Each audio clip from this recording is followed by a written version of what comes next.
Hola a todos, buenas tardes. Os damos la bienvenida por haber venido aquí al Centro Cultural Casa Elizalde y os agradecemos vuestra asistencia. En primer lugar, esta conferencia es la tercera de un ciclo de cuatro. Un ciclo de 4 conferencias dedicadas y orientadas a hablar sobre el divorcio, la ruptura y las relaciones entre los padres y los hijos. Las 3 anteriores que impartimos fue una la relación entre los progenitores en sí y 2 entre las relaciones entre los hijos y los padres en general. Esta conferencia la vamos a tratar de una forma más específica por ser un tema de importancia y un tema que tiene unas particularidades muy singulares. El objeto de la conferencia es hablar del divorcio y de los adolescentes, daros una serie de ideas y de información muy concreta para que podáis tener una serie de recursos para saber cómo tratar a los adolescentes en una situación tan delicada como es una situación de ruptura. Vamos a tratar este tema en 3 ámbitos diferenciados pero interrelacionados entre sí. Será en primer lugar el ámbito psicológico de la ruptura y de cómo gestionar esta ruptura en relación a los adolescentes, el aspecto jurídico de cómo dar cobertura a todas las necesidades jurídicas que se plantean en situación de divorcio y cómo plasmarlo de una forma lo más beneficiosa para los menores, siempre teniendo en cuenta cómo son los adolescentes y qué necesidades básicas tienen. Y por otra parte, el área neuropsiquiátrica, en la cual también se nos explicará cuáles son las características fundamentales de los adolescentes y cómo se puede integrar en todo este proceso de ruptura. Toda esta conferencia, el objeto básico de todo es buscar, ante todo, el bienestar del menor y buscar la forma para que en este proceso de ruptura tan traumático para los menores, en los cuales les crea ansiedad, les crea una situación de miedo y de incertidumbre, sepamos cómo canalizarla de la forma mejor y más óptima posible para minimizar esa ruptura. Por tanto, teniendo en cuenta que el objetivo y que el punto de mira es el beneficio del menor, vamos a intentar en estas áreas diferentes e interrelacionadas daros la máxima información y luego también intentar responder a todas las cuestiones y preguntas que tengáis para que al menos salgáis de esta conferencia pues con unas ideas claras que os sirvan también en la práctica para poder gestionar esta situación. Paso a las presentaciones. Para los que no me conozcáis, soy Silvia Cuatrecasas, abogado, especialista en Derecho de Familia y de Defensa del Menor y también de violencia doméstica. Tengo 26 años de experiencia en estos temas y intentamos, como básico y principalmente, orientar todos los temas, como he dicho, en beneficio del menor y también hacer una labor de acompañamiento para intentar pues, que en estos temas tan difíciles, las situaciones tan traumáticas, tanto para los padres como para los menores, intentar acompañarles en este proceso. Doy el paso a la psicóloga Marisol Ramoneda, que se presentará ella. Bueno, soy Marisol Ramoneda, soy psicóloga. Me dedico a 3 áreas, que son la psicoterapia, el coaching y a la realización de informes periciales de familia. Trabajo en 2 ámbitos, básicamente en el privado, pero también una parte de mi trabajo es en el ámbito público, cuando desde el propio juzgado se me pide alguna intervención. Bueno, yo soy la doctora Bruni, soy Rosa María Bruni, soy neuropsiquiatra infantil. Bueno, soy de origen italiana y en este momento vivo y trabajo en el Hospital Nuestra Señora de Meritxell de Andorra. Tengo 15 años de experiencia. Bueno, he trabajado evidentemente en el hospital, hago un poco de todo, soy la única neuropsiquiatra infantil del Principado. En particular, evidentemente me intereso de perfil a nivel de urgencia, psicoterapia familiar, psicoterapia individual, tratamiento en urgencia y en casos de partes forenses evidentemente me se pide por parte del juez o del contexto jurídico una opinión. Generalmente en todos los casos de parejas que están en conflicto, el juez generalmente pide un informe o a nivel de pericias particular de los peritos o también por los psicólogos forenses como Marisol o a veces para la parte psiquiátrica cuando hay una inferencia psicopatológica evidentemente. Entonces entonces me siento muy honrada de estar aquí hoy. Gracias Silvia, gracias Marisol por invitarme. Bueno, ahora ya pasaremos a los objetivos más concretos de la conferencia, que interrelaciona las tres disciplinas. El primero de ellos, sobre todo de mano de la doctora Bruni, es concienciar sobre los cambios que se producen en la adolescencia, ¿no? La turbulencia de las hormonas, de todos los cambios, sobre todo entre los 13 y los 18 años. Luego explicaremos cómo afecta a la ruptura o la fragmentación familiar a los adolescentes, y ya por último ofreceremos las recomendaciones tanto desde el punto de vista jurídico como psicológico para facilitar la adaptación del adolescente a ese cambio familiar que se produce.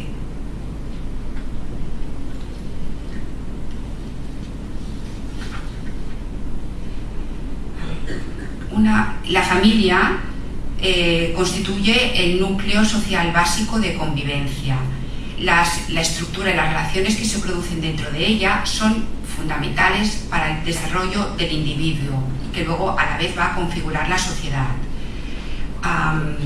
Una familia es algo vivo que evoluciona y que va cambiando, y tanto las decisiones que se toman a nivel individual como de todo el grupo van a influir. La separación hoy en día es una realidad que forma parte del recorrido de muchas familias. Las estadísticas dicen, ¿no?, que cada 5 minutos en España hay una ruptura, lo cual eso implica 300 separaciones al día. Y dentro hay muchos niños que están inmersos, ¿no?, en este nuevo proceso, en esta nueva fase de cambio, ¿no?, del puzzle familiar. Por lo general, una separación y un divorcio requiere muchísimos cambios a todos los niveles, tanto de los hijos como de los adultos, ¿no? Se tiene que adecuar la organización familiar, el trabajo, las rutinas, y claro, cualquier cambio implica una incertidumbre. Muchas veces nos encontramos que es el proceso, ¿no?, lo que genera un poco de angustia, de miedo, ¿no? ¿Seremos capaces, ¿no?, de afrontarlo? ¿Cómo lo haremos? ¿Cómo afectará todo esto a los hijos? Más que muchas veces la propia separación en sí. ¿Cómo afecta el divorcio a nuestros hijos? Vemos que los niños son unos espectadores, ¿no?, son unas víctimas de esto que ocurre en la familia. Pero bueno, lo primero que tenemos que hacer es borrar esa creencia que dice que separación igual a niño que le pasa algo. Eso no es así. Una separación también puede ser algo positivo, y veremos por qué, ¿no? Porque en las familias puede haber muchas veces discusiones, gritos, conflictos, y esto hace que los miembros que componen la familia estén siempre en tensión, que no puedan estar a gusto en esta familia, ¿no? Otros casos sería cuando hay muchas separaciones y vueltas, ¿no? Que también llega un momento, o sea, se va un padre, luego vuelve, luego se va el otro, se vuelve a ir, que allí a los niños ya no saben, ¿no? Entonces van a crecer en esta incertidumbre de qué pasará, ¿no?, en el futuro. Y por último también nos encontramos casos de personas o adultos, ¿no?, que se quieren separar pero que no pueden, y no pueden bien porque no tienen los medios económicos o porque hay algo que falla, ¿no?, que les hace que en ese momento no lo puedan hacer, o incluso que no lo hagan por sus hijos. Entonces eso también genera como una ira o un resentimiento hacia los hijos, ¿no?, porque por ellos no se separan, y entonces claro, su vida tampoco es dichosa ni feliz, ¿no?, sino que están ahí aguantando una situación. Entonces yo me encuentro muchas veces que hay niños que dicen: ¡ay, qué suerte! Mis padres finalmente se han separado, y que ganan mucho en calidad con cada uno de ellos, ¿no? Y realmente ambos padres les pueden aportar muchísimas cosas cuando están con esos niños, sin tener esa interferencia, sin tener pues quizás esa angustia o esa ansiedad, ¿no?, de su función de padres. Entonces yo me he encontrado incluso niños que me dicen: qué bien, yo quiero estar separado igual que mis compañeros. ¿Por qué? Bueno, porque es una realidad. Si miramos la clase de un niño que va a P3 o P4, pues a lo mejor habrá 2 o 3 niños separados, pero ya cuando van creciendo y llegamos ya a adolescentes, en muchos colegios es que la mitad de la clase son niños separados. Y como he dicho antes, eso no quiere decir que tengan allá una tacha de niño separado igual a niño con problemas, no. Dependerá en gran medida de cómo se gestione esta separación, ¿no? Este proceso.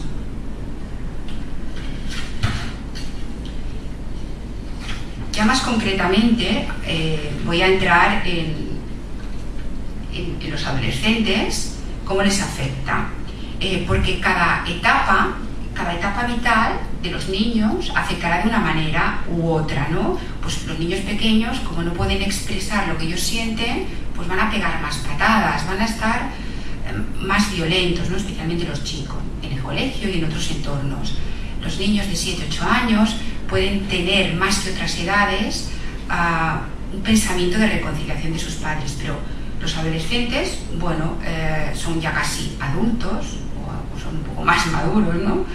Que los niños pequeños y, bueno, muchas veces forman parte, ¿no? O quieren formar parte de lo que ahí está pasando en la familia y, por lo tanto, tienen cosas específicas de ellos. Y, bueno, ¿qué pasa, no?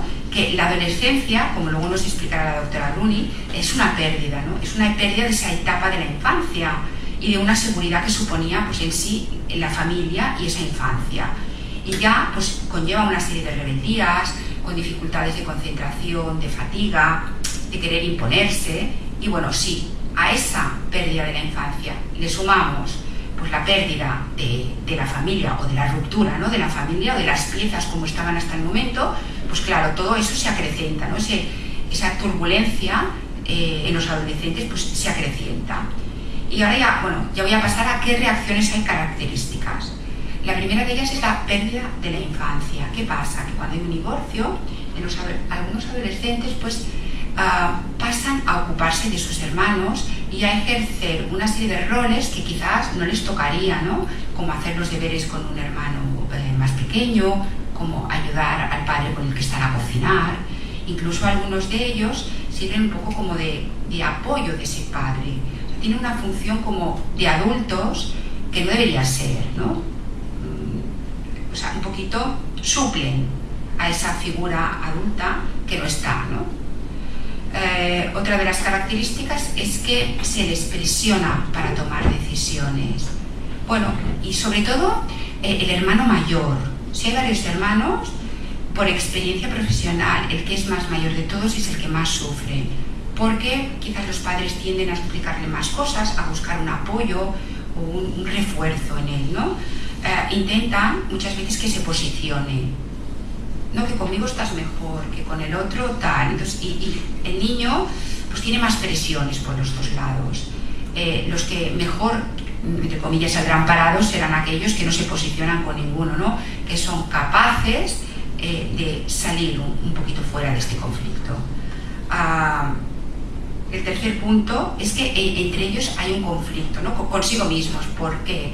Porque por un lado quieren los fines de semana que están los intercambios, quieren ir, ¿no? Con el padre que les toca, pero por el otro lado se encuentran que, claro, toda la red social, todos los amigos también son muy, muy importantes. Entonces, ¿qué hacer? A lo mejor, en ese caso, los padres viven un poco alejados y resulta que sus amigos quedan en otro sitio. Entonces, eso les genera mucho malestar, porque claro que quieren ir con el otro padre, pero es que también quieren estar con sus amigos. Y pues también cuando tienen que hacer trabajos, ¿no? De trabajos escolares, pasa un poco lo mismo. A lo mejor es interpretado por un padre que no sé, que quieren estar más con los amigos, pero realmente tienen ahí una responsabilidad, ¿no? De hacer estos trabajos en equipo. Y por otro lado aparece como cuarto tema una preocupación por el dinero. ¿Por qué? Porque cuando se separan los padres, seguramente la asignación que le dan a ese niño es menor, porque la necesitan, ¿no? Para la propia supervivencia y para crear dos familias diferentes.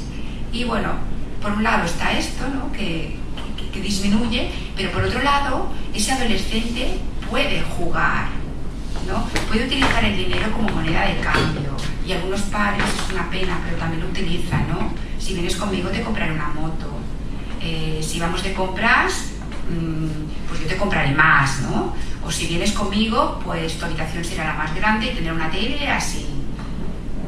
En fin, otras cosas que aparecen en la edad de adolescencia es, bueno, cuando uno de los padres pues tiene pareja, pues que ese adolescente puede incluso boicotear de forma mucho más activa la relación, ¿no?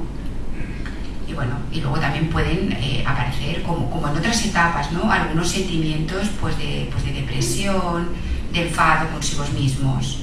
Esto sería, bueno, lo que he dicho, lo específico de los adolescentes. Entonces, ¿qué podemos hacer? ¿Qué sugerencias desde el punto de vista psicológico para paliar esto? Pues,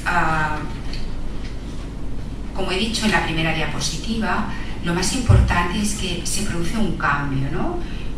Un cambio, una incertidumbre, y el adolescente pues no sabe cómo va a ser, porque incluso hay separaciones, como yo antes comentaba con mi compañera, que los niños están bien en casa, no se han dado ni cuenta de que entre sus padres hay problemas, y de repente llega un día que les dice, nos vamos a separar, y realmente se quedan totalmente descolocados, ¿no? Y su mundo se les cae de arriba abajo. Entonces, ¿qué es lo importante? Es esa incertidumbre que tienen, poder un poquito solucionarla y darle unas pautas de, bueno, ¿hacia dónde vamos? ¿Qué es lo que va a pasar ahora? Entonces, ¿cómo hacer eso?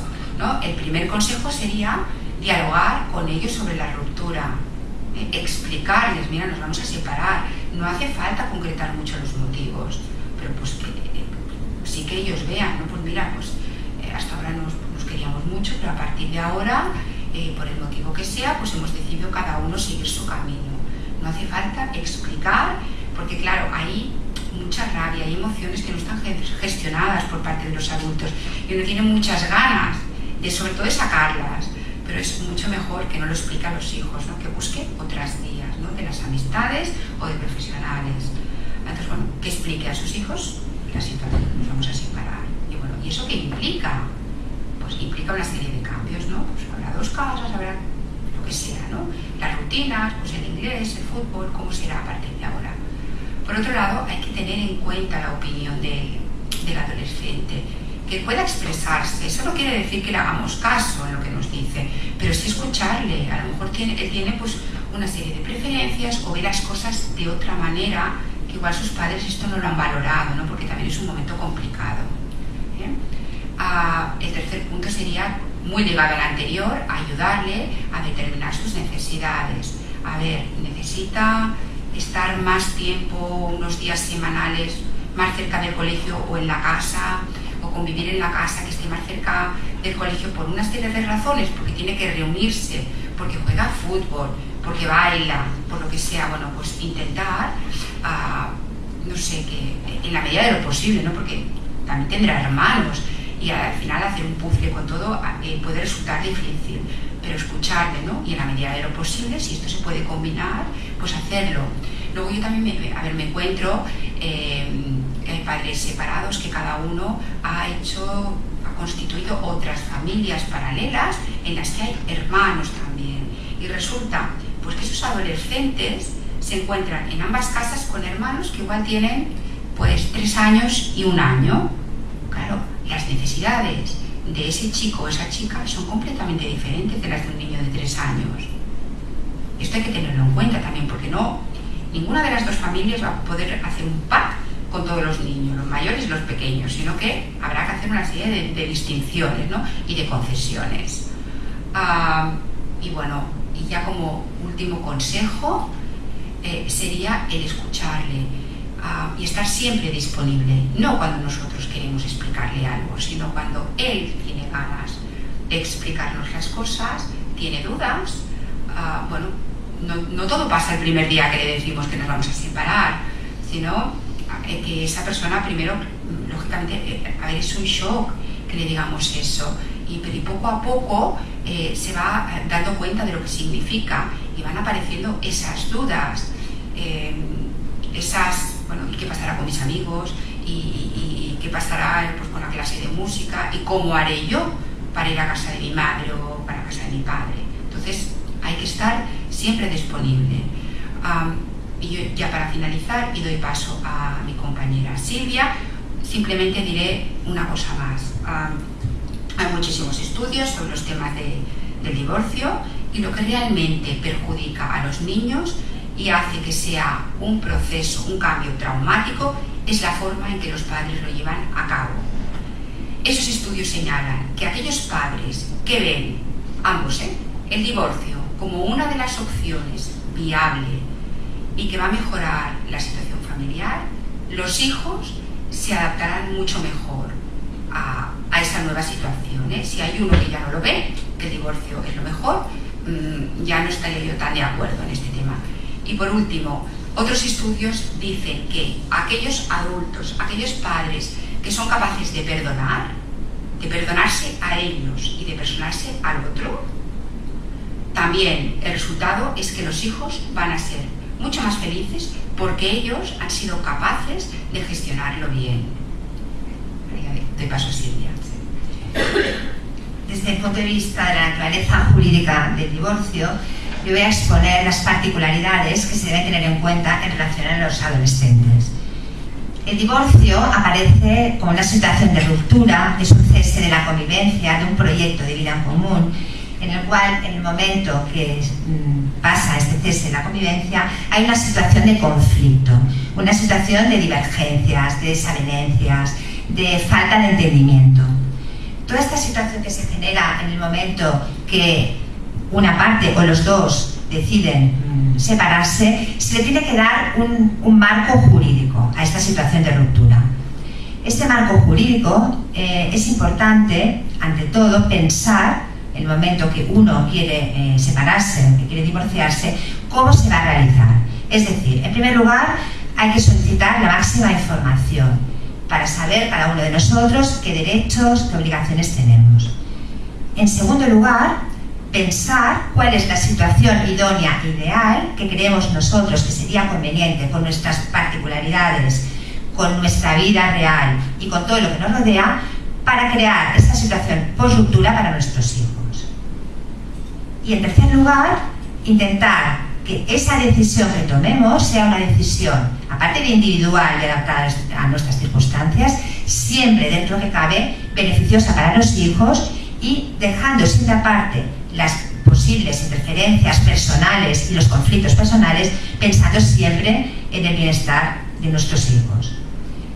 Es importante tener en cuenta que en el momento de un divorcio hay que adaptarse, hay que reorganizarse, hay que intentar crear una realidad que es totalmente distinta a la que teníamos durante la convivencia.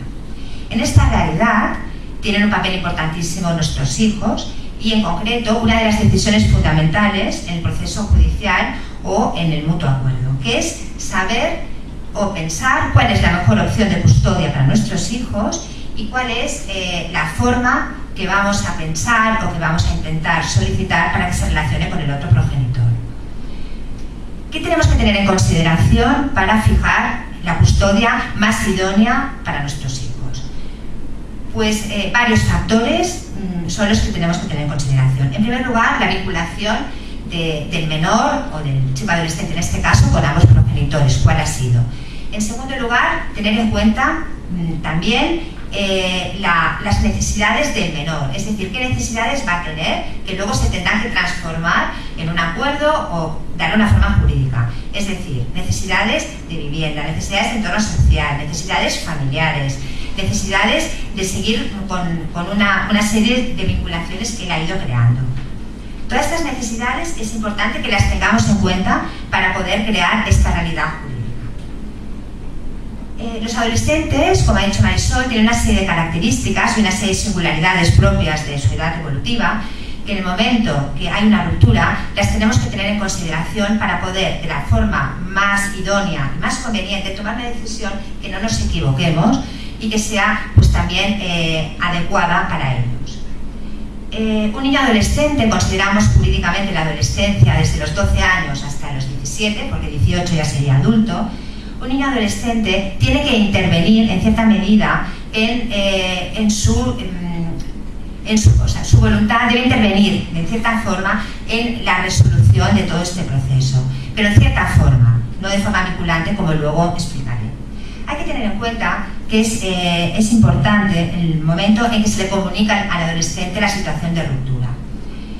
El adolescente, el momento que conoce la situación de ruptura, se le puede crear en ese momento una situación de enfado, en la cual se sienta traicionado, incluso se sienta culpable, incluso incluso piense, pues quizás por mis comportamientos, por mi forma de actuar, porque he sacado malas notas, porque a lo mejor no he sido una persona obediente, a lo mejor tengo yo algo que ver en esta decisión de mis padres.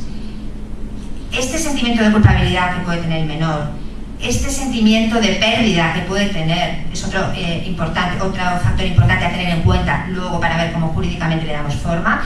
Este sentimiento de pérdida tenemos que tener en consideración que el adolescente, por el proceso de identificación que tiene en esta edad evolutiva, necesita tener, o sea, todos los niños necesitan, pero el adolescente aún más, referencias de ambos progenitores, es decir, del padre y de la madre. Tenemos que tener en cuenta la necesidad que en ese momento evolutivo tiene el adolescente y darle esa seguridad cuando le comunicamos la ruptura, que va a poder seguir manteniendo de la forma que luego decidamos esa relación con ambos progenitores y que esa pérdida o ese abandono no lo va a tener. También es un periodo de la adolescencia de inseguridades, de que uno no se aclara ni consigo mismo. Por lo tanto, en el momento que a un adolescente se le comunica una situación de ruptura, aún esa inseguridad puede crear una situación emocional aún más grave y a lo mejor puede derivar en una serie de perjuicios o en un sentimiento a lo mejor pues, depresivo, que también tenemos que tenerlo en consideración a la hora de acordar la mejor opción o la opción que nosotros creamos más conveniente de custodia y de régimen de visitas. Hay que tener en cuenta también la importancia que en este momento el niño adolescente, que a lo mejor se siente responsable y que tiene una vinculación con los otros hermanos, puede tener, como ha dicho Marisol, ese papel un poco más de padre, entre comillas, en relación a sus hermanos.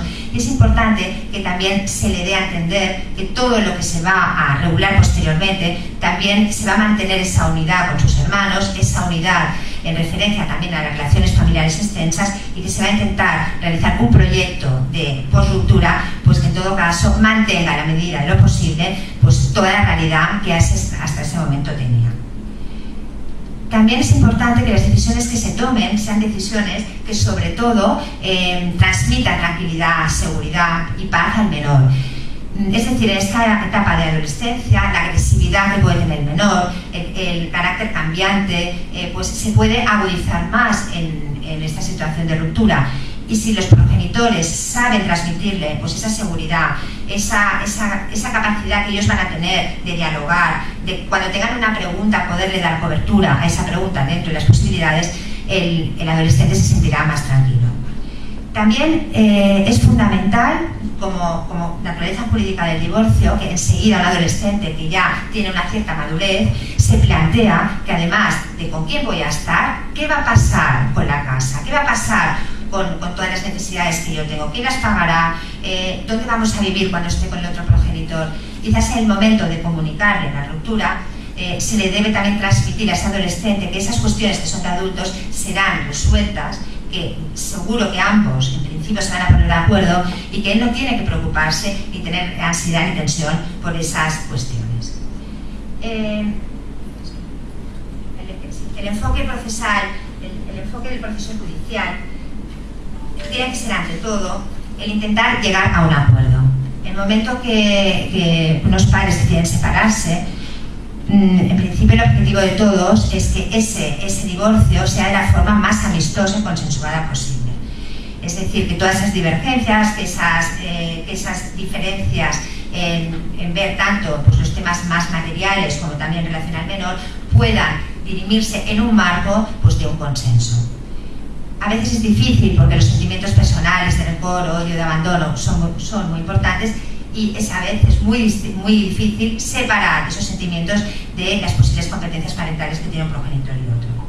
En el momento que intentamos llegar a un acuerdo, es fundamental tener en cuenta una serie de parámetros que deben considerarse para poder llegar a ese acuerdo y poder diseñar un mutuo acuerdo en el cual se pueda reflejar cuál es la situación de los adolescentes y cuál tiene que ser la forma jurídica de esa relación de los padres con los hijos, en este caso adolescentes. En primer lugar, hay que intentar evitar el conflicto, pero en el caso de que haya un mutuo acuerdo y que haya una cierta armonía entre los progenitores, invitar un poco al menor dentro de un clima pues, de respeto y sobre todo pues, de intentar no inmiscuirle en situaciones o en temas que no le conciernen, explicarle que se va a intentar buscar ante todo, mantener una continuidad a su vida cotidiana. Se le puede preguntar qué cree él que es mejor, cómo cree él que se puede organizar pues, a nivel de días, a nivel de estar en una casa o a nivel de estar en otra, qué preferiría él, y tener un poco en consideración esa opinión del menor, siempre pues, de una forma prudente y con una cierta cautela. En un convenio hay que adaptar ese convenio a la edad evolutiva del menor. Es decir, no es lo mismo un niño de 4 años o 5, en el cual pues, un régimen de visitas estándar, con unos horarios y con una serie pues, de normas muy cerradas, funciona bien. Para un niño adolescente, en el momento que se fija un mutuo acuerdo, hay que considerar, en primer lugar, pues, la vida real que lleva, es decir, los horarios que tiene, pues incluso si estás estudiando bachillerato, pues que luego tiene a lo mejor pues, actividades por la tarde. Hay que tener en cuenta su realidad y adaptar este régimen a su realidad, tanto pues, a nivel académico, como a nivel lúdico, como a nivel de relaciones sociales. El régimen de visitas en un adolescente puede ser un régimen cerrado, es decir, un régimen como para un niño más pequeño, porque podemos poner en un pack a todos los hijos con los hermanos y considerar que se va a poder cumplir de esta forma, o también puede ser un régimen más abierto. El régimen abierto puede ser de dos formas. Un régimen abierto, muy abierto, en el cual, por lo que sea, consideramos que con el progenitor que no va a estar conviviendo es mejor fijar un régimen que de mutuo acuerdo se pongan en contacto, que se pongan de acuerdo el adolescente con el progenitor no custodio, o un régimen abierto en el cual haya unas normas más o menos estables, pero siempre con una flexibilidad, la cual pues, se tendrá que aplicar en función pues, de las necesidades diarias, escolares o académicas del menor. En todo caso, aunque se llegue a un acuerdo, siempre hay que tener muy claro que no se le puede dar al menor esa capacidad de decidir absoluta, es decir, que el menor piense, yo decido y mis padres harán lo que yo quiero, porque es importante considerar que una cosa es lo que el niño quiere y otra es lo que le conviene. Tanto en el mutuo acuerdo hay que ver qué parámetros son buenos para que el niño pues, tenga una cotidianidad buena y adaptada a sus necesidades, pero al mismo tiempo también en que se preserve pues, una serie de parámetros y factores que el adulto considere que son imprescindibles y que son necesarios. Si desgraciadamente no se pudiese llegar a ese mutuo acuerdo y que entonces tuviéramos que ir a un proceso contencioso, un proceso judicial en el cual pues dado que no ha habido esa posibilidad de acercar posturas, sea el juez el que tenga que decidir sobre el futuro de las relaciones familiares, económicas y patrimoniales de las partes, nos encontramos en que en esta situación el menor, pues, cuando sabe que se va a iniciar el proceso judicial, le crea un estrés emocional, una situación en la cual el niño sufre en primer lugar porque va a estar implicado en el proceso, porque va a tener seguramente que ir al juzgado a que sea explorado, porque los padres van a entrar quizás en una dinámica en que van a intentar que se posicione a favor de uno y a favor de otro. Y entonces en ese momento es fundamental y muy importante preservar al niño del conflicto.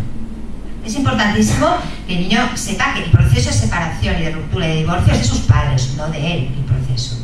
Yo me encuentro con casos en el despacho que a veces ha venido algún niño al despacho y ha dicho, nos estamos divorciando, yo me divorcio junto con el progenitor con el cual estoy aliado, mi madre y yo nos divorciamos de mi padre. Esto realmente es muy negativo, no puede pasar, o sea, el niño no tiene que estar informado de según qué situaciones, ni saber según qué circunstancias, no es necesario que las sepa, ni realmente cuáles son las tablas o cuáles son las proporciones económicas que tiene que pagar uno y otro, no hace falta. Que si se va a quedar sin casa porque a lo mejor pues pasa, bueno, se va a tener que vender. Quizás esto serán temas que más adelante deben ser explicados o deben ser un poco plasmados en la familia, pero de una forma quizás ni tan directa ni tan agresiva y que el niño no se vea implicado en eso. El niño, el momento que sabe que hay un proceso judicial, pues le crea, como he dicho, este estrés, esta situación de conflicto, de ambigüedad, y muchas veces no sabe qué hacer, cómo posicionarse. El progenitor le dirá, quiero que vivas conmigo, que estés con el otro. Otro le dirá, creo que lo mejor es la custodia compartida. El niño se plantea entonces, sobre todo el adolescente, que es lo que nos ocupa en este día de hoy, ¿qué va a hacer? O sea, ¿qué vivencias ha tenido con uno y con otro? ¿Recibe presiones afectivas de uno y otro? hay generalmente un intento de triangulación, es decir, de triangular un poco esos afectos entre padre y madre. Y entonces al niño, en el proceso judicial, se le puede crear unos conflictos importantes. En primer lugar, un conflicto de lealtades. Es decir, se ve presionado por ambos, está bien con los dos, quiere a los dos, pero no sabe qué decidir, porque sabe que su decisión a lo mejor puede ser importante y puede influir posteriormente en el juez, y que esa decisión puede ir unida y vinculada a otras decisiones también importantes para los progenitores, es decir, a la atribución de la casa, a una pensión por alimentos, etc. Luego hay otro conflicto importante, que es el de la ausencia de un progenitor. En algunos casos hay un progenitor o que desaparece o que realmente luego pues, no se va a tener contacto con él, o porque se va a vivir a otro país, o porque a lo mejor en ese momento pues, ha decidido no tener más contacto con los hijos, y este sentimiento de pérdida y este conflicto de decir cómo voy a yo gestionar esto y no quiero perder esa referencia, cómo lo va a llevar a cabo, pues es un conflicto también para el adolescente. Luego está el conflicto de invalidación, es decir, cuando un progenitor utiliza al otro, generalmente de forma falsa, para decir o para intentar inmiscuirle en un procedimiento pues, de maltrato hacia el menor o de abusos sexuales del menor, igual luego se comprueba pues, que realmente es un proceso que ha sido una manipulación y que ha sido absolutamente falso. Estos conflictos pues, son conflictos que se dan cuando se involucra al menor en el proceso judicial y que son perjudiciales para él. El menor tiene que estar en el proceso judicial absolutamente pues, fuera de ese proceso, pero hay que intentar sobre todo que no sea intermediario tampoco entre las decisiones y entre las comunicaciones entre los progenitores. El padre o la madre a veces consideran que no son capaces de comunicarse, capaces de transmitir pues, diferentes mensajes al progenitor, y utilizan al menor, al adolescente, para que como ya tiene una cierta madurez, pues que pueda transmitir o que pueda decirle al otro pues, temas que son absolutamente ajenos a él. Por lo tanto, nos podríamos extender mucho con el proceso judicial, pero creo que lo importante es tener en cuenta que, a pesar de que el adolescente, como también comentaré, estará inmiscuido en cierta medida porque será importante su voluntad, se debe excluir en la medida de lo posible, siempre pues, preservándole esas cuestiones pues, que no tiene que estar integrado y que no tiene que dar tampoco su opinión.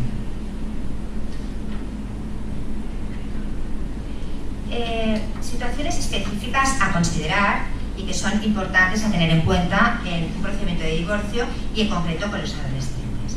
En primer lugar, la exploración judicial. La exploración judicial en los adolescentes es imprescindible y está regulada tanto en la ley como en la jurisprudencia, de que un menor a partir de los 12 años es importante y es fundamental, incluso es preceptivo, que se conozca su voluntad. Es decir, que se conozca en un proceso que va a estar implicado, que se conozca cuáles las necesidades y cuál es lo que él opina de este proceso y en relación con sus padres. En esta exploración judicial se da básicamente en los procesos contenciosos, es decir, los procesos en los cuales no hay acuerdo entre los padres. Esta exploración judicial tiene que ante todo garantizar la intimidad del menor, es una exploración a puerta cerrada en la cual el juez, el juzgador, intenta realizar preguntas indirectas para poder averiguar cuál es la vinculación del menor con los progenitores, pero no ponerle en una situación de conflicto, y además tampoco que ese menor pueda preparar las respuestas y que así el juez, y a veces también acompañado por el fiscal, o también en otras ocasiones también pues, algún psicólogo del SATAF, pues pueda averiguar exactamente qué es lo mejor para el menor. Por tanto, esta exploración se tiene que respetar la intimidad y es importante pues, que el menor, cuando vaya a esta exploración, sepa que libremente podrá expresar lo que el juez le pregunta en relación a sus rutinas, a su vinculación con los padres, con los abuelos, y un poco valorar cuál es esa dinámica que tiene en la actualidad y cómo sería lo mejor para él posteriormente.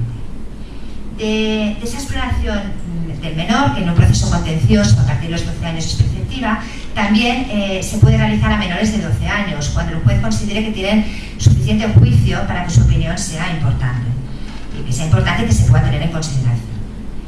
La voluntad del menor a veces es objetiva, es decir, el menor, el adolescente, da una serie de razones coherentes, razones muy pensadas, en las cuales explica cuál es bueno, la situación que tiene o la relación que tiene con un progenitor y otro. Y lo dice de una forma madura y de una forma que realmente pues, el juez o bueno, incluso pues, también el fiscal o cuando se le hace algún examen psicológico, es que realmente es coherente lo que está diciendo. Esa voluntad, tanto el juez como los psicólogos tienen que saber captar esa objetividad o esa congruencia, esa coherencia del menor, a dar unos motivos de preferencia sobre un progenitor y otro.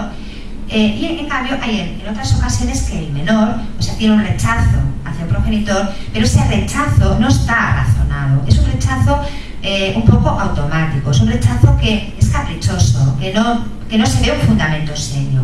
Ese rechazo puede ser pues, por muchos motivos, por una manipulación de un progenitor, por unas ganas de un progenitor de intentar pues, anular al otro, también puede ser por unos intereses o por un conocimiento erróneo de la ruptura.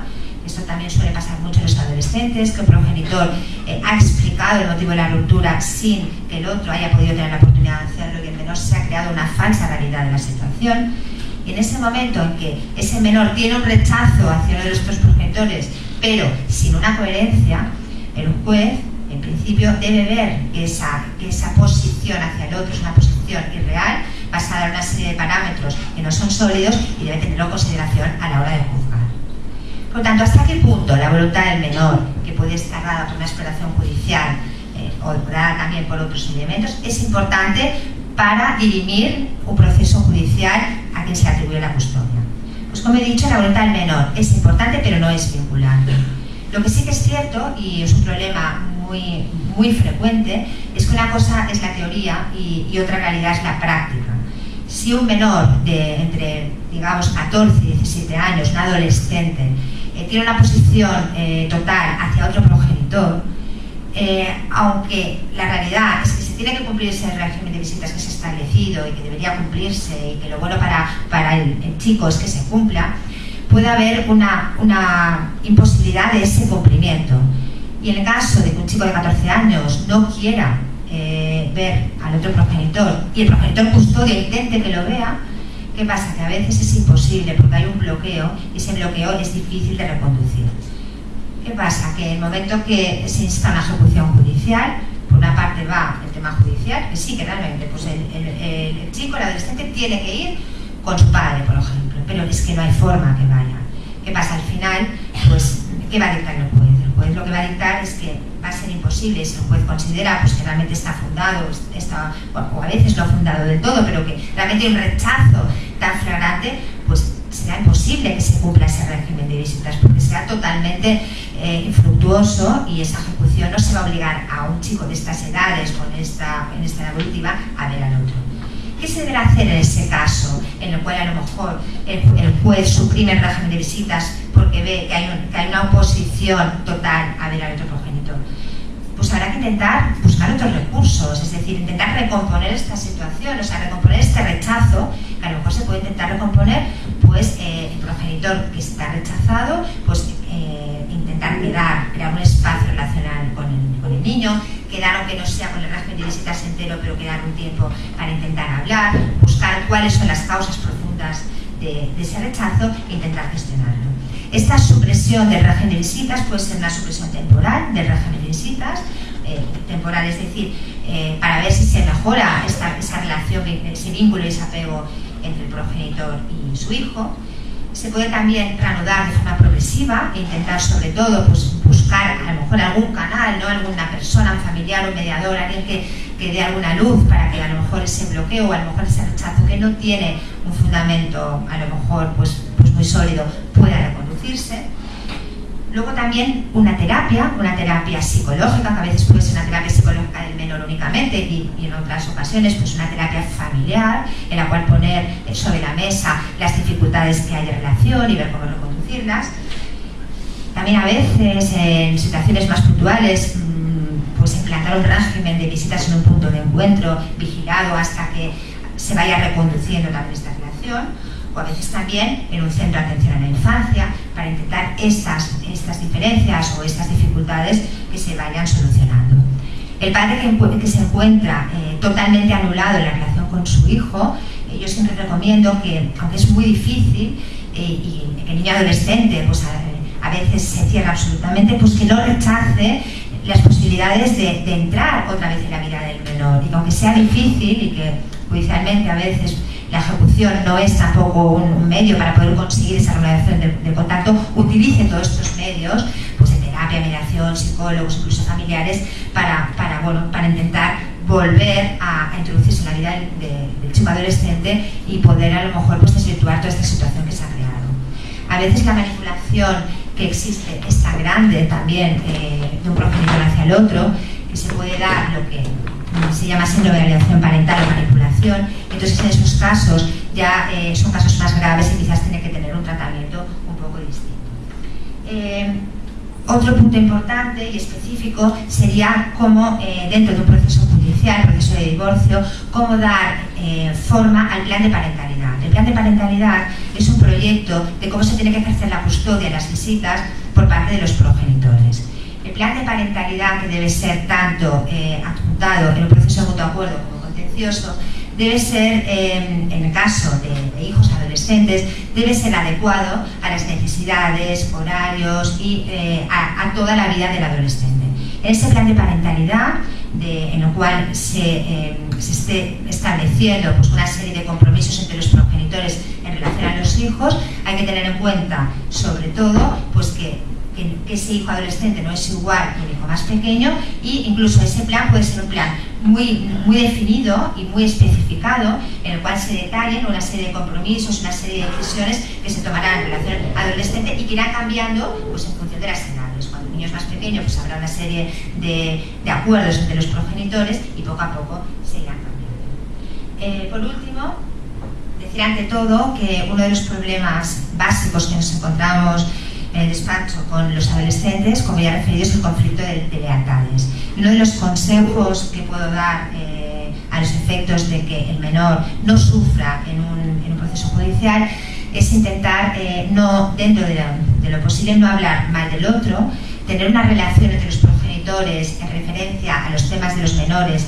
asépticas, es decir, hablando de los temas solamente vinculados al menor, temas pues escolares, temas de la universidad, temas pues más médicos, pero intentar que ese conflicto de lealtades que el menor puede tener y que es muy frecuente que lo tenga, de sentirse vinculado pero de sentirse que va a traicionar al otro, que sobre todo esa idea nos quede clara, que debemos excluir al chico, al adolescente de esa situación de tensión e intentar dentro de la medida de lo posible fomentar siempre la figura del otro. Y doy paso a Rosa María Bruni. Bueno. Entonces hoy en pocas palabras intentaré un poco explicar cosas. Aquí tenemos varios puntos, pinceladas de lo que es un perfil adolescencial, porque claro, no hay tiempo, ¿no? Entonces hoy intentaré con resumidas palabras dar 2-3 conceptos, ¿no? En particular tras lo que han explicado muy bien Silvia en un sentido jurídico y Marisol lo ha anticipado de forma compleja, ¿no? El perfil del adolescente, sus características anímicas y de las relaciones, ese es el primer punto que quiero un poco, digamos, indicar, porque, repito, el tema es larguísimo y suficientemente complejo para desprender las informaciones hoy en 10-15 minutos. Concretamente, en edad adolescencial y en la pubertad también, como todos sabemos, tenemos cambios, ¿no? Cambios físicos y cambios emocionales. En particular, todo el sistema dopaminérgico, que es el sistema que se encuentra en nuestro cerebro, es un sistema muy abierto, ¿no? Entonces, donde nosotros psiquiatras utilizamos luego las sustancias que llamamos SSRI, ¿no? Las antidepresivos y fármacos. Entonces, en la adolescencia hay muchos cambios. Uno de estos es que tenemos una abertura a nivel receptorial de este sistema. A nivel físico tenemos un cambio hormonal, como todos sabemos, ¿no? No hace falta que lo explico yo. Entonces, ¿en qué consiste? Consiste particularmente en la producción de hormonas. Es el gran cambio que de cualquier forma marca el pasaje desde la infancia a la pubertad y luego a la adolescencia, en las producciones de hormonas que depende del órgano fundamental, que es la hipófisis, que es una glándula pineal que se encuentra a la base del hipotálamo, que es nuestro cerebro emocional.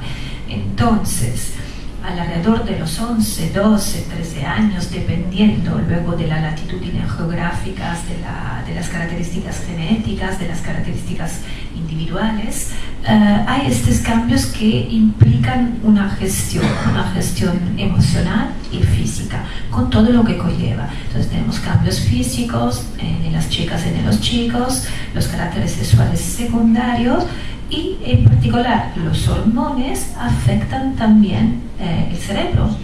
Entonces empezamos a sentir y a pensar de forma distintas. Una de las características típicas del adolescente, lo que Elkin define la fábula personal, ¿no? O la ordenanza imaginaria. Palabras un poco complicadas. ¿Qué quiere decir? Quiere decir que, de hecho, los adolescentes en esta edad empiezan a reportarse a los otros con una, diría, egocentrismo idolatrítico. Es decir, que piensan que todo lo que le corresponde interesa a todo el mundo. Es decir, si yo me siento típico, ¿no? Cuando me viene la consulta, quiero adelgazar, no estoy gorda, y generalmente hablamos de chicas de 14, de 13, de 15, y que están absolutamente adecuadas. A veces ya pensamos con una ortorexia, ¿no? Con una alteración de la conducta alimentaria. Bien, ahí tenemos una dispersión del cuerpo, pero también tenemos un pensamiento, porque quiero adelgazar porque pienso que todo el mundo me ve que soy gorda, Entonces hay un pensamiento, una proyección. Lo que para mí es importante, automáticamente lo es para todo el mundo. Entonces esa es una idealización absolutamente dispersiva que pone al adolescente un poco al centro del mundo y receptor de una retroalimentación social absolutamente descontrolada y a veces con una dispersión cognitiva. ¿Sí? Entonces el otro día que tenía una chica en terapia me decía, yo quiero vomitar porque así que adelgazo rápido, porque yo no pienso de ser gorda, pero pienso que mis amigas piensan que yo soy gorda. Entonces una intrusión de un pensamiento obsesivo que llega desde afuera. ¿Qué quiere decir esto? Que exactamente una de las características del adolescente es un cambio de papeles. Un cambio de papeles se encuentra en una situación de traspapeleo, para decirlo así de forma metafórica. Hasta los 11 años, los 10, 11, repito, luego depende un poco de las características, hemos tenido un papel donde papá y mamá nos han de cualquier forma enviado informaciones y yo soy conforme, más o menos soy un niño, una niña que esté conforme con lo que mis padres dicen de mí, ¿no? Y a la hora en que piensa la pubertad y la adolescencia, hay una exigencia por parte de los progenitores, pero a veces por parte del social, diferente. Y yo me siento diferente. Entonces hay a veces esta incapacidad de saber gestionar lo que yo soy y lo que los otros esperan de mí. De repente mamá y papá me dicen, eres grande, hay que hacer esto, hay que cumplir con esto. Entonces aquí llegamos al punto fundamental del adolescente, ¿no? De la ambigüedad, ¿no? La ambigüedad en el encontrarse al mismo tiempo incapaz de gestionar situaciones emocionalmente a veces importantes, grandes, y al mismo tiempo la necesidad de identificación personal y la independencia.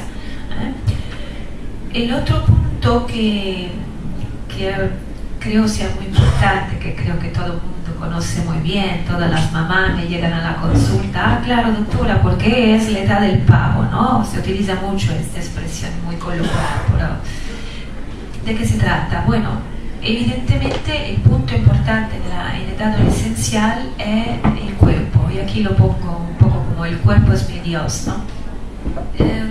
¿Por qué? Porque es lo que Rosenberg definía el contexto disonante. Para el adolescente, el teatro fundamental de su vida, donde toda la experiencia, todo su mundo, toda su percepción, todo su ego pasa por su cuerpo. Y entonces la identificación del ser, de sí mismo y sus proyecciones futuras pasan por sus piernas, sus brazos, su forma de ser, y tras esa la identificación que ellos buscan en los grupos de amigos o en algunas características, en algunas situaciones sociales que luego más adelante explicaré, ¿no? El cuerpo es un teatro, soy yo, pero al mismo tiempo es mi forma para evaluar mi autoestima. Es un termómetro absolutamente importante.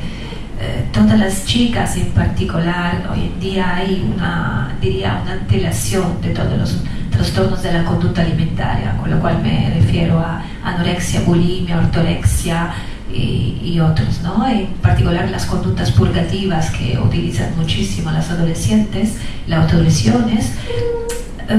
Hace 10 años era algo que pertenecía, diría, más o menos a los tarde adolescencia, 16, 17. Ahora yo lo que veo en urgencia, llegamos a niñas de 12 años, 12 y 13. Entonces, eso para decir cuánto el cuerpo es importante para ambos los sexos. En el caso de los varones tenemos más un interés, digamos, la autoestima y la identificación social pasa más por un tema de liderazgo. Al contrario de las chicas, pasa por un sentido estético, ¿no? Yo soy popular y soy aceptada a la hora que puedo encajar en algunos marcos, y necesariamente un parámetro imprescindible que tiene una trascendencia intocable es absolutamente el cuerpo y sus características, ¿no? No hay sitio hoy en día en la sociedad por una chica que puede tener un sobrepeso, ¿no? Entonces muchas chicas hoy en día prefieren, y por eso lo sé, porque al final se acaban pidiendo informe psiquiátrico para pasar en un quirófano, ¿no? Prefieren un quirófano, una reducción gástrica, a un intento de, digamos, de control del peso. Hay muchísimo trastorno de la ansiedad generalizada que luego implican una comida compulsiva hasta llegar luego a cuadros de obesidad mórbida, ¿no? Donde no podemos hacer casi nada más. Entonces, en la edad del pavo, la autoestima confluye, diría, directamente con la imagen del cuerpo. El cuerpo soy yo, el cuerpo es lo que yo puedo dar y lo que yo quiero ser, y por medio de mi cuerpo es como la gente me ve y como la gente me recibe. Y si soy guapo, adelgado, entonces puedo ser aceptado y puedo tener éxito. Luego tenemos la necesidad de identificación social, ¿no? Que yo trato rápidamente porque el tema, repito, es muy largo. Entonces, hay un tema importante. Los adolescentes llega un momento donde la identificación de los papeles se pierde, ¿ok? Los progenitores que hasta entonces habían tenido un papel muy claro, autoritarios o no, conformista o no, progenitores más, digamos, liberales, todo eso se pierde improvisamente, y necesito salir de este marco familiar para identificarme al mundo. Entonces vamos buscando imágenes o de cualquier forma situaciones sociales en los considerados grupos de presiones, ¿no? Donde yo me identifico más, y es muy fácil que un adolescente pueda pasar de un grupo a otro. Clásico de esta edad también el extremismo, ¿no? La idea de ver todo blanco o todo negro, ¿no? Entonces ser un punk es absolutamente, encarna, digamos, ideales, ideologías y modus vivendi y modus pensandi completamente distinto de un rockeros o de un dark o de un gótico, ¿no? Entonces si uno se equivoca, bueno, es un problema, porque claramente es una definición, es una forma de ser, es una identificación donde hay un idealismo, empieza a tener un poco la contundencia de un idealismo político, evidentemente absolutamente escueto, sencillo, sin grandes filosofías por debajo, pero esencialmente una tendencia del adolescente a identificarse afuera del contexto familiar en un contexto social. La ambigüedad del registro emocional, de lo cual hablo, digamos, de cualquier forma, trato de forma muy rápida. Cuando hablo de esto, en este punto yo lo que quisiera un poco enfatizar y llamar la atención es exactamente esta necesidad de control y de pérdida. En el adolescente, como anticipaba Marisol, tenemos un momento donde Melanie Klein habla del segundo nacimiento en la adolescencia, es decir, es como si volviéramos a cortar el cordón umbilical, porque pasamos, hay una metamorfosis, pasamos de una situación física, nosotros chicas empezamos a desarrollar y los chicos también, entonces volvemos a nacer, vuelve a abrirse la mariposa, y entonces necesitamos una reafirmación del ser. Y eso pasa a veces por un registro emocional muy complicado de gestionar. En particular, en la adolescencia vamos un poco a cosechar todo lo que ha sido la relación con los padres. Lo que explicaba de forma absolutamente magistral Silvia, ¿no? El divorcio, cómo se vive respecto también a la anterior relación.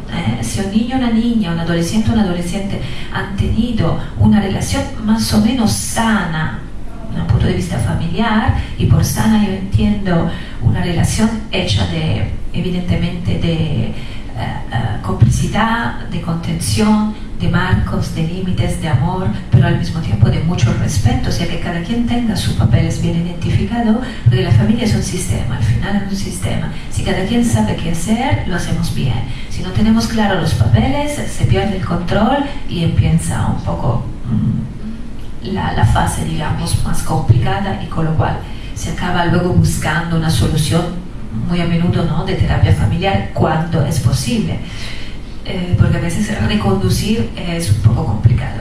Entonces, a nivel de ambigüedad del registro emocional, si toda la relación que hasta la adolescencia ha sido una relación más o menos adecuada, sana, bien gestionada por parte de los progenitores y de los hijos, a nivel adolescencial evidentemente hay un momento de conflicto que pero se puede contener. Evidentemente es todo muy muy individual y hay caso a caso, de familia a familia. He visto pocos casos donde si ha habido antecedentemente una relación, una dinámica familiar sana, improvisamente se descompone todo, ¿no? Hay que tener una razón, unas circunstancias vivenciales, legales o personales muy, muy, muy importantes para, de cualquier forma, descomponer, destrozar, desorganizar todo esto. En esta ambigüedad del registro emocional es lo que un poco Erikson llama la crisis de identidad, ¿no?, que es un término que ha sido utilizado en muchísimos contextos, ¿no?, también afuera del contexto emocional, psiquiátrico o psicológico, ¿no?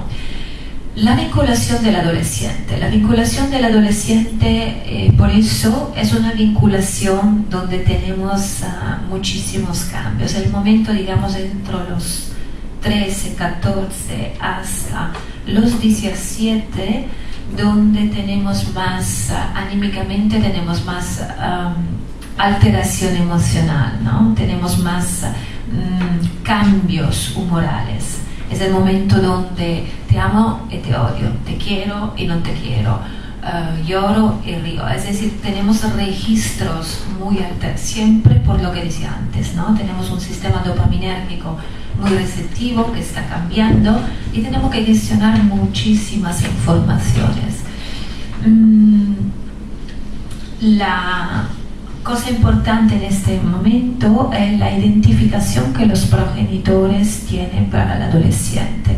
Si el adolescente empieza a ver su progenitor no más como papá y mamá absolutamente en sus funciones simbólica, metafórica, ancestral, identificativa, mas se convierten en un hombre y una mujer, un macho y una hembra.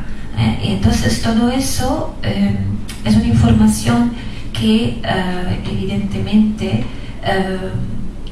añade un problema más, ¿no? ¿Cómo yo puedo gestionar todo esto también a nivel hormonal? Entonces, el adolescente exige ser escuchado, pero al mismo tiempo rechaza el contacto.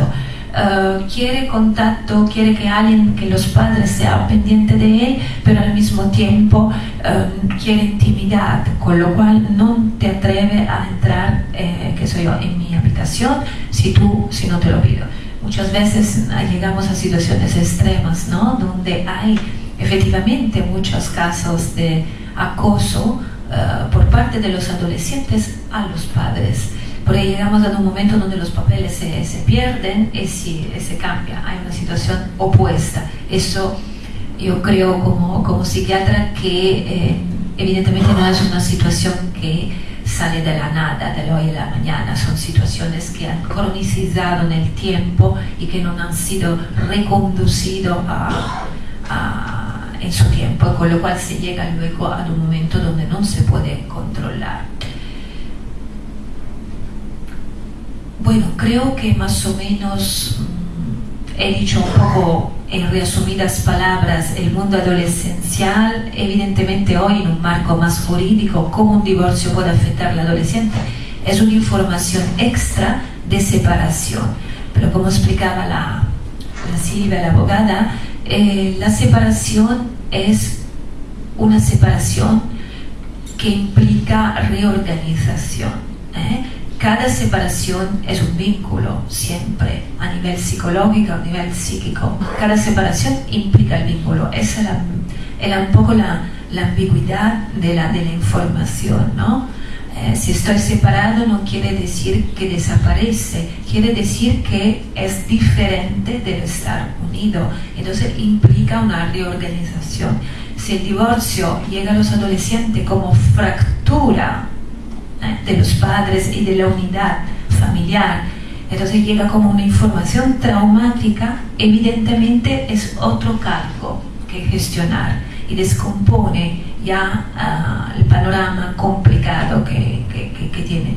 Si el divorcio se tramita, se transmite por lo que se puede, con una cierta serenidad, en particular el adolescente no vive el divorcio de los padres como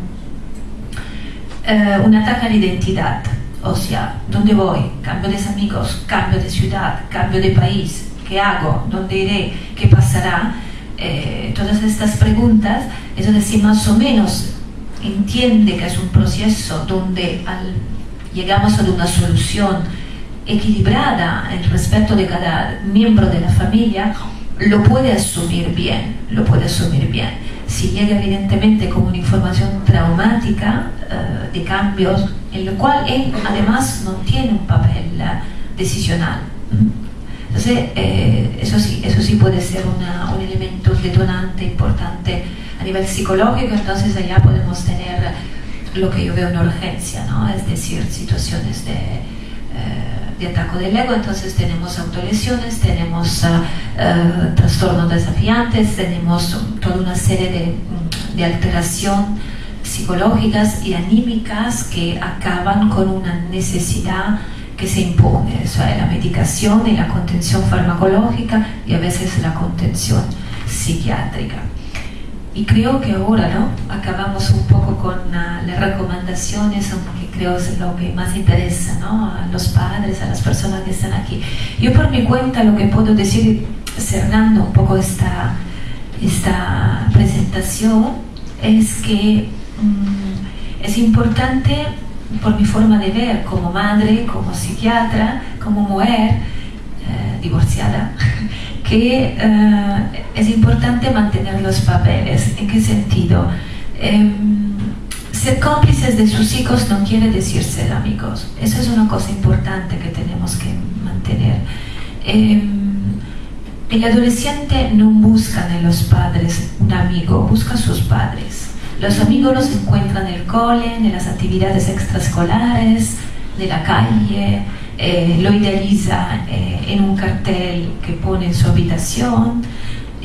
Los padres tienen que ser padres, es decir, con toda la capacidad de complicidad, de escuchar al adolescente, pero que se quedan padres en sus características. Entonces, marcar bien las distancias no quiere decir poner barrera. Una distancia puede ser lejanía, pero puede ser también una solución de continuidad. La distancia entre mí y ti es una distancia, pero también la línea recta que nos une. Desde el punto de vista psicológico, yo lo que os recomendaría es escuchar, escuchar y escuchar. Y no cuando nosotros queramos, sino cuando ellos tengan ganas de hablar.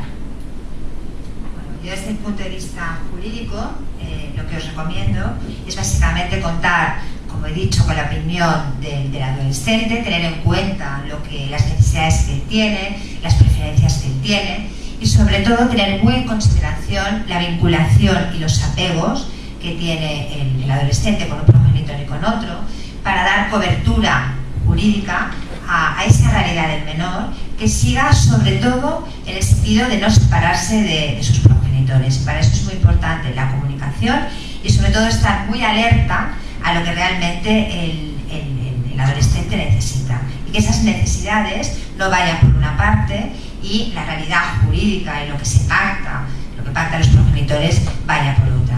Por lo tanto, en ese marco jurídico tiene que ser un marco real y un marco adaptado a la individualidad de cada familia, y en el cual, sobre todo, el adolescente, una vez vea qué reorganización existe tras el divorcio, se sienta tranquilo, se sienta querido, se sienta que esa relación con sus progenitores sigue vigente y que sigue ahí, y que puede, a pesar de ese trauma que ha sufrido, pues tener esa riqueza relacional con su padre y con su madre.